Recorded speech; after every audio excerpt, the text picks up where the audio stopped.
Lynn Redgrave stars tonight at 10:30. Good evening. This is the CBS Evening News. I'm Bill Kurtis, sitting in for Morton Dean. A compromise tax increase bill emerged from the hands of exhausted House and Senate conferees at 2 a.m. this morning, calling for a record $98.3 billion. And when dawn broke, the administration was selling hard. We have two reports, beginning with Phil Jones in Washington. By the time the conferees neared the end in the early morning hours of today, it was difficult to find many smiles over the results. The tobacco lobby, led by Wilbur Mills, once powerful chairman of the Ways and Means Committee, had failed to kill a measure doubling cigarette taxes. That meant trouble ahead in getting votes from those representing tobacco-producing states. What we've done is really, it's going to be known as the blue-collar tax.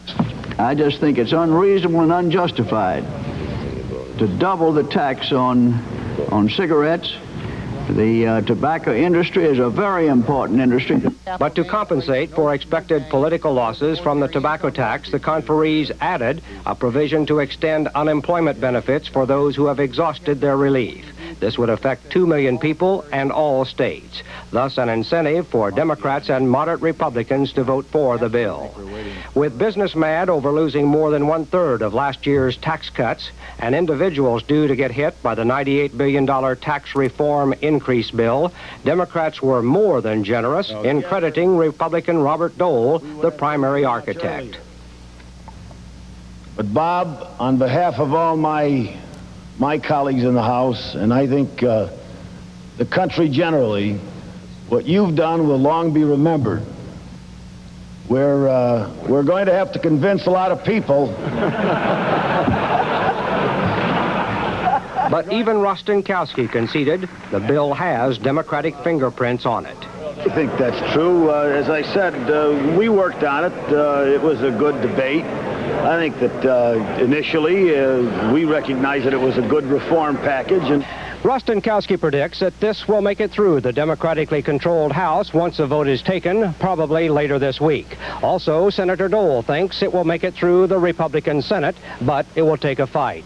And Dole was on television today warning opposing Republicans that Ronald Reagan's presidency is at stake. I think it would be devastating, in my view, if the president loses.